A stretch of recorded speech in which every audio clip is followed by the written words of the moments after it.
Welcome to an inside look of the Upper Valley Robotics team. Team 95. Hi, I'm Nixon Armstrong, and I'm here with the robotics team in the Upper Valley. And I was just asking a few questions to Jim, who's our coach and team leader. So, what is this robotics team, and what are we doing here? Well, we compete in a competition called FIRST, and we build a robot every year, 6 weeks. Okay. We have 6 weeks from the time they give us the new game rules till the time we have to put it in the crate to send off to competition. The new game is to handle a large red ball, to drive around the playing field and hopefully shoot it over the top of a couple of pipes, knock it off those pipes. And the whole idea is to expose all you students to engineering and the creative problem-solving process that engineering involves. Very hands-on learning experience.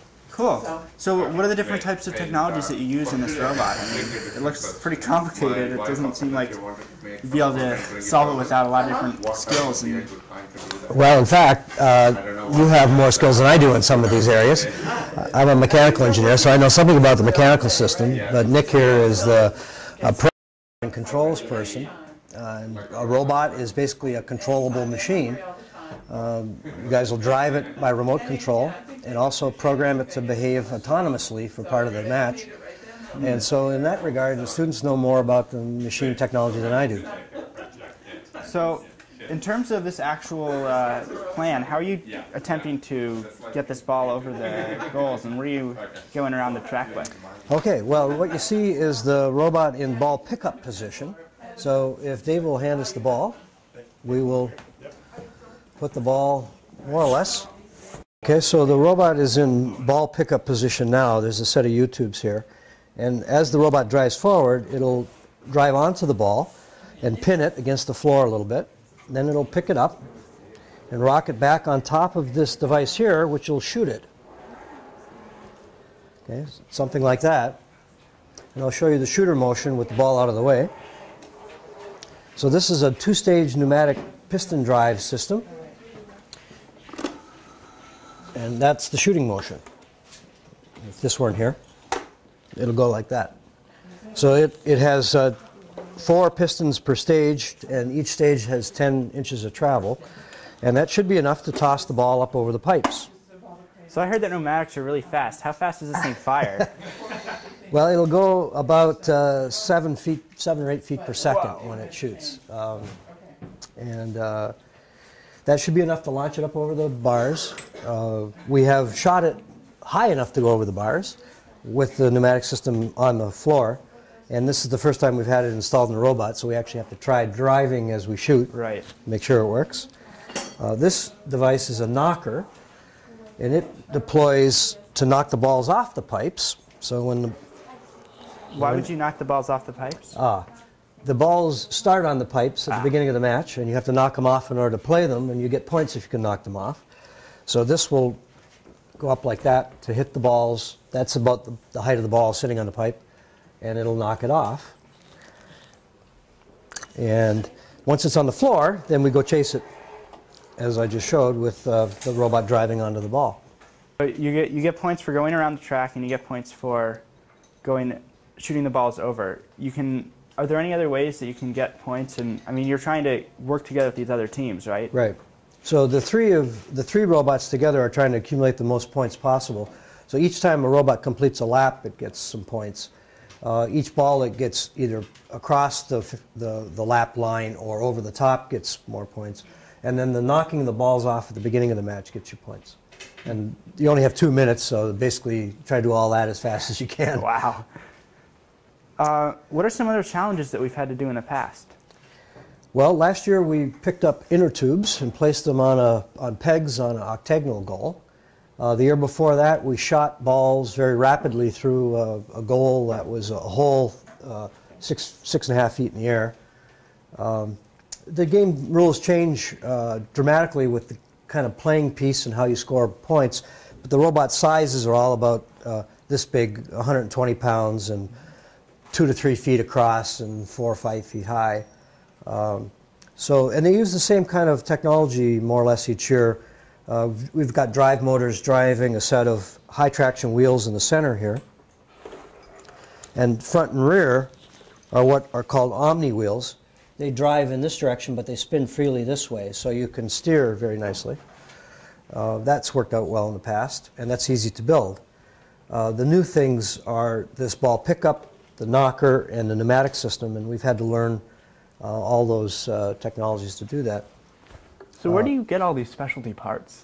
Those can be bought now from people who are supplying parts specifically for first competitions. Oh, wow. So it's very easy to buy them. So how many teams are there? I mean, you must have to have a lot of teams for that to be successful. I think there are about 1,800 teams worldwide. Most of them are in the United States, but there are regional competitions in Israel and the UK, to name a couple. So the competition has expanded internationally. So what kind of ball pickup? I mean, you must be shooting this thing pretty quickly. How fast does it go? Well, the pneumatics are set up to shoot the ball at about 7 meters per second, which is about 20 feet per second, in 2 stages. The ball will go high enough, it'll go about 7 feet in the air. Right? So that's the speed that you need is the same speed that you would reach if you jumped from 7 feet in the air. Wow. And came down. It's pretty fast. So why are there 2 stages? I mean, wouldn't it be easier just to have it be 1 stage? Well, we developed that ourselves, in fact, learning the physics of the pneumatic system. There are 2 limits to pneumatics, much like there are to electrical current flow. You have the pressure that you can develop and the flow rate that you can develop. Both of those are limits on what the force and the speed that the ball will move at. So the pressure gives you the force of the pistons exerting on the ball, and each of these pistons can develop about 28 pounds, I think it is. And there's 4 of them on each stage, so that's 100 pounds per stage. Right? And then they move through 10 inches, so that gives you a total amount of work that's available to push the ball up in the air, and that's enough to get it up 7 feet in the air.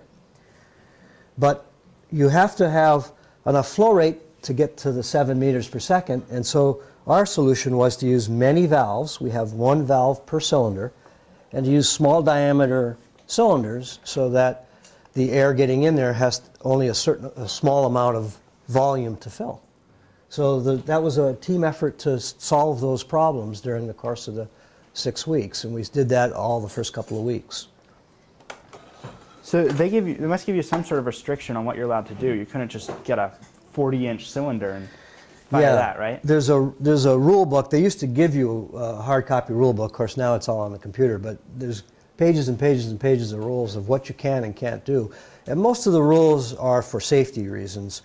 If you are unlimited in the amount of air pressure and flow rate, then you could make something that would be dangerous. And so the intention is to limit you so that the devices are safe to use. Much like on our electrical system, we have a battery. We're only allowed to have 120 amps of current flowing out of the battery. That's a safety limit. And then each of the devices, the motors, are all fused so that they can't take too much current and smoke. Right.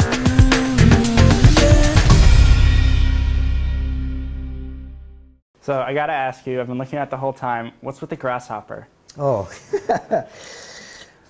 We named the team Robot each year after some notable person. We've used Isaac Asimov, Archimedes. We named the third-year robot after a science teacher at Lebanon High School who had died the year before, and the students really wanted to honor his name. In the 4th year, we named the robot after a woman computer scientist, Grace Hopper. And it was also the year 2000, and the kids were playing with the idea of the Grace Hopper and a bug, and no bugs for the year 2000.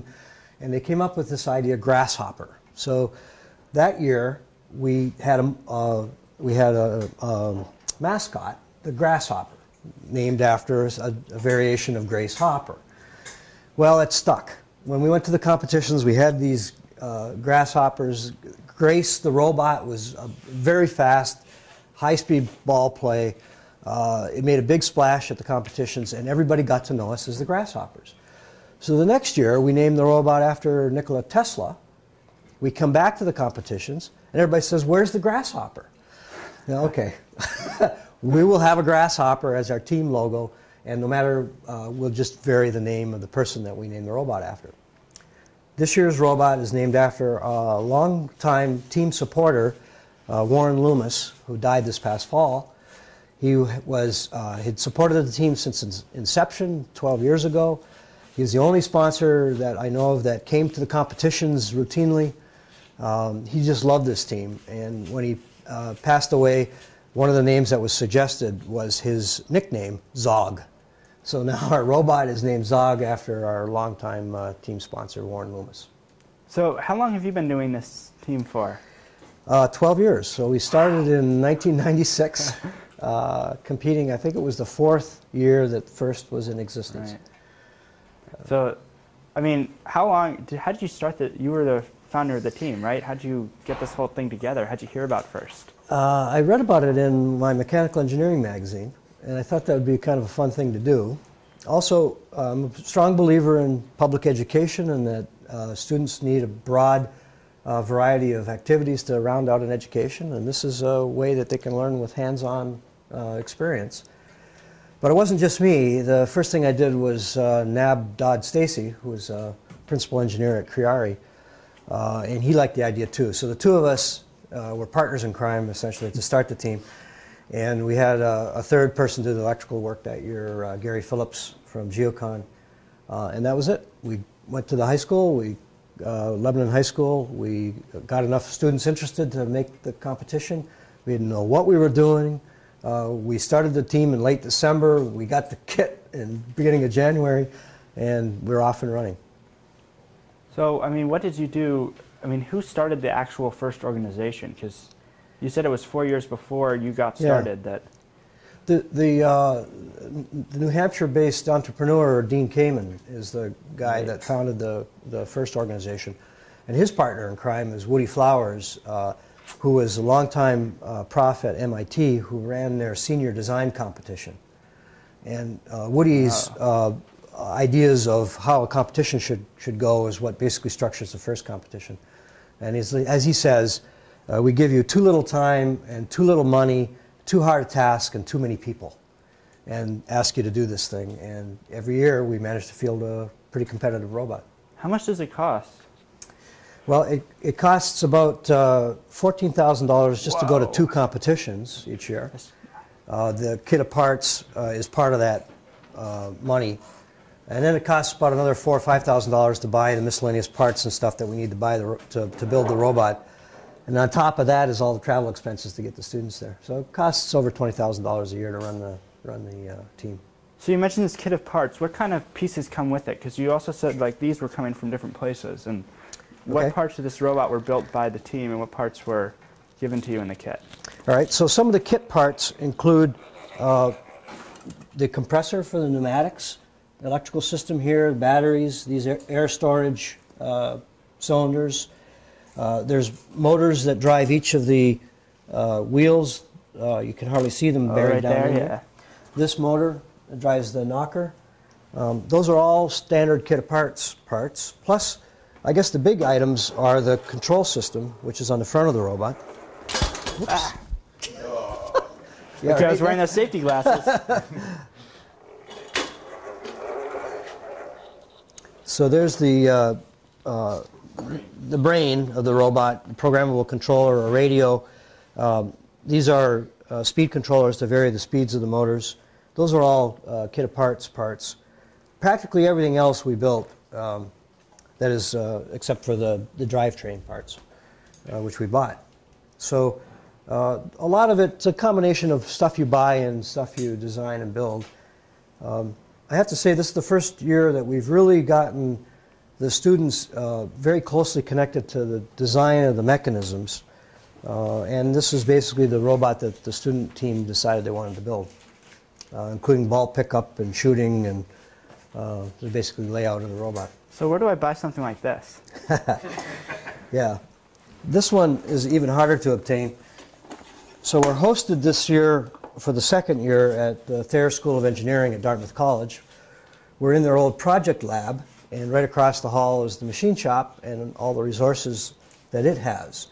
This part is made, it's called rapid prototyping.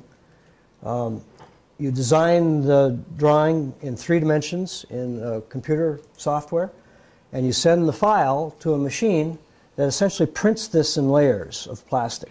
So of about a 1/10 of an inch, no, 100th of an inch per layer, laid down one layer after the other, much like a laser printer.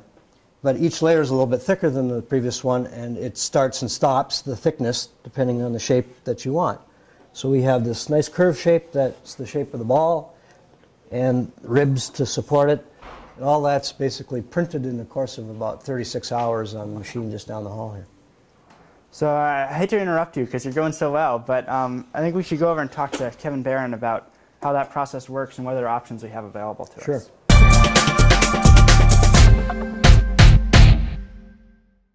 Hi, Kevin. So what are you doing here, and how did you get involved in the team? Well, you know, we've known about FIRST for a long time and been so supportive of the whole idea of making engineering, fabrication, and getting young people to work with professional engineers that we're really happy to provide resources for. We knew we would have a lot of resources that would be helpful for these for FIRST Group, and so we're eager to provide some of that support. So what kind of different resources do you have available? Well, of course, there's the machining resources that we have, the conventional tool room lathes and mills and drills and so forth. But we also have design resources. We have access to SolidWorks and Pro Engineer design software. And we have rapid prototyping, thermoforming, injection molding, other net shape manufacturing processes that help you make parts out of materials other than aluminum and steel. So what's a net shape manufacturing process?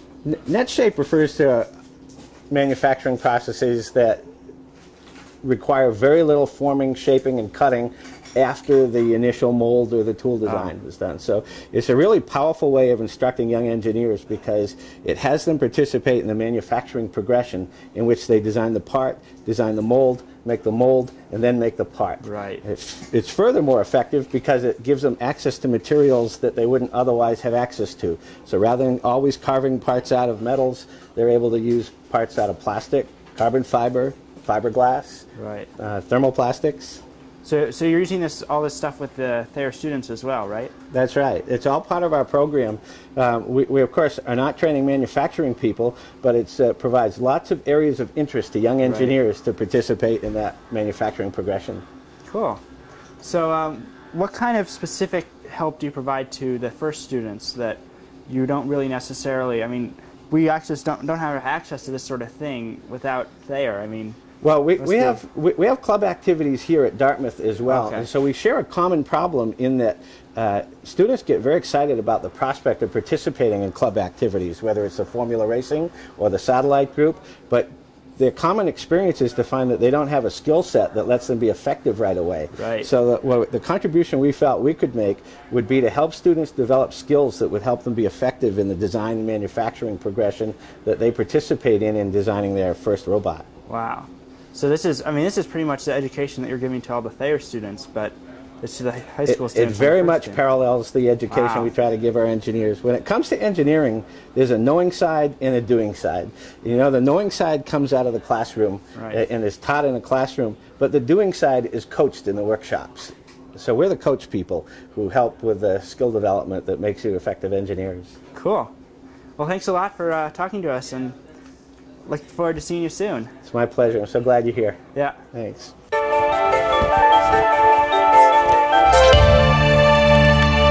All right. Hi. Who are you, and what are you doing on the team? My name is Andrew Pillsbury, and I'm a freshman. I've been doing mostly machining this year, just making lots of little brackets and stuff. Cool. And what's this you're trying to put together now? This is I'm just screwing on some nuts onto bolts.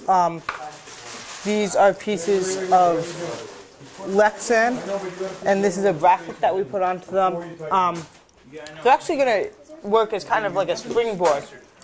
Cool. And so they're going to go right down in here, and then when the U-tubes are up, it will just keep them in position. Right. and work to be a mechanical stopper so that they don't go back too far. So what other parts did you work on the robot? I helped assemble the transmissions for for the main drive assembly and the wheels. I made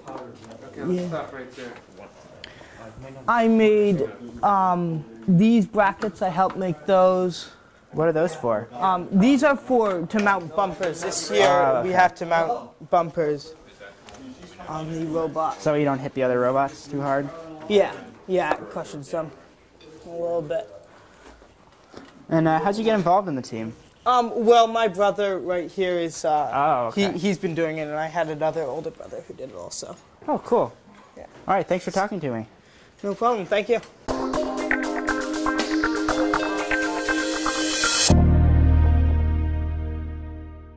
Hi, what are you doing on the team, and what's it like to help build this robot?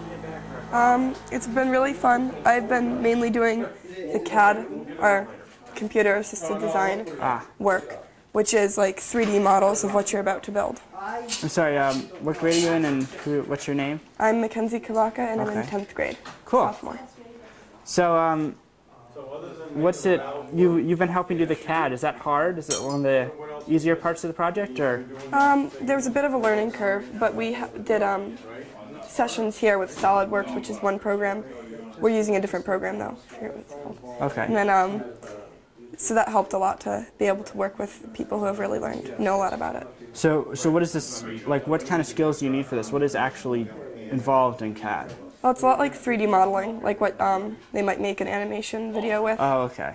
So you'll make an example part, and then that'll be on the computer, and somehow you'll transfer that to someone who actually built it. Yep, and it helps by like finding if things are going to run into each other. Oh, okay. Yeah, like the wheels, we found out that the wheel bolt cuts had to be a lot bigger. Oh, all right. So I noticed that you're one of the only girls on the team. What's that like? It's not really any different than I guess would be being a guy on the team. Right. There's no problems there, really. Okay. Yeah. How'd you get involved in the team? I did first Lego League, which is this kind of similar. We use robots. There's not quite as much flexibility there. Right. But I did that for 2 years, and then I outgrew it, so then I came here. Cool. All right. Thanks for talking to me, and good luck on your CAD. Okay. Thank you.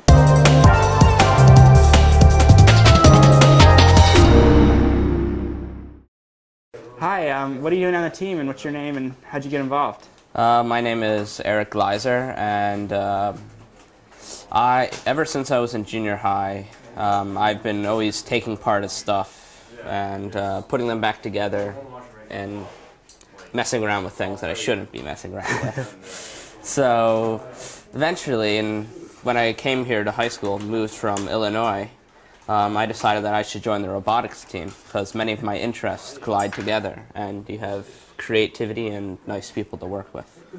Cool. And what grade are you in? I'm a freshman, so I'm just starting out this year. Cool. So what's it like being a new member of the team when there's all these other people? It's interesting. You get to do some of the grunt work, but in the end, it's still very good, and it's a great learning experience. What have you been working on with the team? I've worked on several things, very different. I've worked on making the website work and be fancy. Very important. And I've also worked on machining various parts for the robot. So what's the website's address? That way we can visit it later on. The website, if anyone wants to visit it, is team95.org. Okay. Pretty simple, yeah. Simple to remember. So you're Team 95, so it makes sense. So you helped with the machining. What different parts did you make in the machine shop? Some of the parts that I made or helped made were these small little pieces of plastic made out of Lexan, which is a brittle, hard plastic that hold this device called a motor encoder, which basically counts how many times the motor turns around. Cool. And did you help with you did machining and the website, anything else? At the beginning, I helped with some ideas. Like one of the ideas I had at the very beginning of the season was to use a wheel-like design to move the YouTube. Cool. And how long, I mean, it seems like building this robot in 6 weeks, how long did you spend here? Just to seem like, I mean, it must have taken a while to get all these important parts done. I've spent a lot of time here. I don't know exactly the numbers, but I would say I've come almost every day, every week, except for maybe 1 or 2 days out of each week.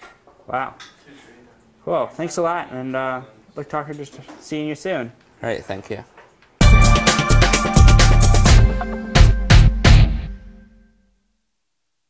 Hi, Carl. How'd you get involved in the team, and what are you interested in doing? Okay, this is my 8th year. My name is Carl Hurd, and I the owner of Cedarwood Technical Services in North Springfield, Vermont. And up until the last couple of years, I physically coached in the machine shop over at NHI. And in the last couple of years, because of my business and travel and everything like that, I've chose to sponsor the club as well as do things in my own shop and get them transported up here. This year, I've always gone to the competitions, and since I've been involved. Originally, I got involved with the team because I chair a committee down in Springfield, and the robotics team came down to do a presentation for me, and it was like I see something I liked, asked if I could get involved, and that's kind of where it is right now. Cool. So, but my company, Cedarwood Technical Services LLC, is a job shop, and we do just about all kinds of machining. What we can't do in-house, we do sub some out, but we do parts complete to print. We do reverse engineering, things like that. It works out good. Just like I say, this year I've done, and last year I did parts in my own shop for the team here. So what are some of those parts that you've made for the team? Okay, the big thing this year is the ball handler system, the hoops that hang onto the ball, and actually Jim got that done, I believe, down in Concord, and then they sent the parts down to me, and I cut them apart and put the extensions on them and sent them back up here. Wow. So you're doing some of the complicated parts that we can't really do because we don't have the expertise yet for making those? Well, I've been in the business about 43 years of making things, and so yeah, there's some things that I probably can handle a little better than but there is definitely some good people machining parts on the team. I've seen over the last 8 years some extraordinary people. Students, that did machining on the print on parts for the robot, and they really, I would be proud to have them work for me. So, cool. Thanks a lot for talking to me, and good luck with your company. Okay, thank you. Yeah. Oh wow. The other night, I had this all. Hi, what's your name and how'd you get involved in the team? I'm Mark Spidell, and I got involved on the team in my freshman year in high school because some of my friends were on the team and they convinced me to come. Cool. And they've since graduated, right? Yes. They've all graduated, and most of them have gone off to college. Cool. So how'd you get started with doing different projects on the team? What have you been working on? This year I've done most of the electronics and some machining. My freshman year when I showed up, I asked them to teach me anything and everything they could, and a bunch of the seniors that year just started teaching me everything, and since then I've been doing almost everything that I can. Cool. So you did machining, anything else in electronics? I've done machining, electronics, fabrication, some control systems. Haven't done any programming yet. Cool. What other parts of the team have you been involved in? And I mean, it seems like you've been building the robot a lot, but are there any other, demos that you've done or other outreach stuff? Demos for the Lebanon Junior High, and at NHI we did a demo there, and I was part of that. But other than that, we haven't done much other than that.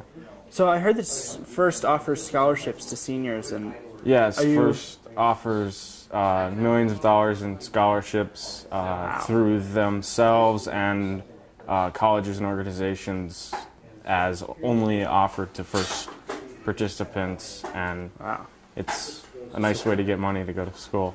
Cool. Are you planning on going to some sort of institute where they're offer scholarships, or?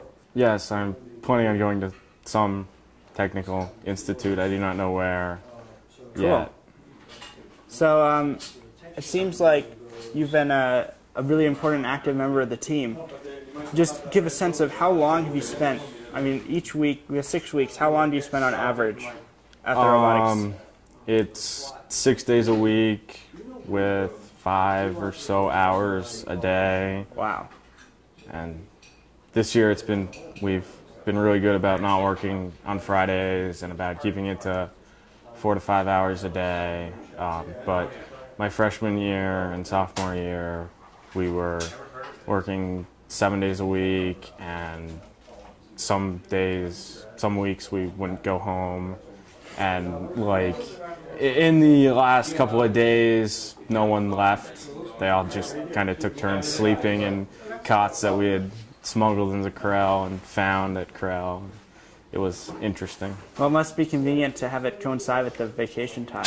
Yes, it is very nice. It'd be nicer if our vacation was last week instead of this week, because then we'd have a full week of living in a shop instead of just a couple days. So what part of the robot are we on now? I mean, it's been... Right now we're doing the final assembly, putting all the various components that we've made separately together in their final piece, and doing testing and fixing all the problems we come across. Jim mentioned earlier that we have 6 weeks. What time are we on at that right now? I mean, we are down. Seems like the robot's pretty much done. We have by 5 p.m. tomorrow. It has to be boxed up in a crate and put on a FedEx truck to go to Manchester. So we're at the end. Wow. All right. Thanks a lot for talking to us. And if you're interested in seeing more about the team, visit team95.org. Thanks for watching.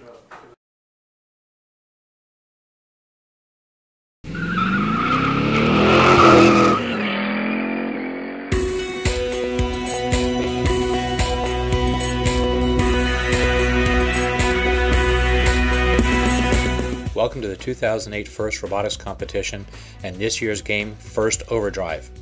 Overdrive is played on a 27 by 54 foot carpeted field. 2 alliances of 3 teams each occupy the ends of the field from where they control their robots. Each team is composed of drivers, a coach, and a new position, the Robo-Coach. The center of the track is spanned by the overpass, which is 6.5 feet above the floor. A 6-foot tall lane divider runs down the midline of the track. The 2 structures help define the finish lines on the red and the blue lanes of the track.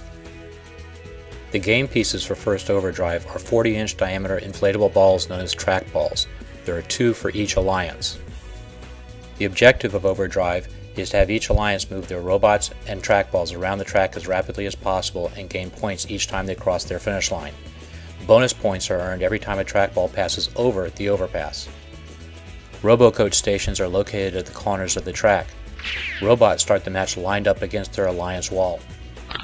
Starting positions for the track balls are randomly determined before each match. The match starts with hybrid mode, when robots can autonomously navigate around the field and gather points for each line they cross.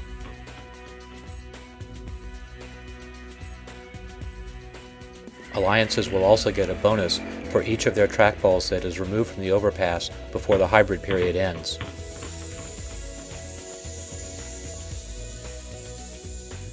During the hybrid period, the Robo-Coaches can pass signals to the robots to give them cues to alter their gameplay. At the end of hybrid period, the human players step forward and take control of the robots. As teleoperated period starts, robots continue to race around the track and score points each time they cross their own finish line. When overtaking slower machines, robots can signal a desire to pass by gently bumping. Robots can move track balls around the field by bumping and hurting them, or the track balls can be captured and possessed. Track balls score each time they cross their own finish line. 2 points for going under the overpass, 8 points for going over. Robots will have to be built robustly to avoid damage from falling track balls. Trackballs placed back on the overpass at the end of the match will earn a special 12-point bonus.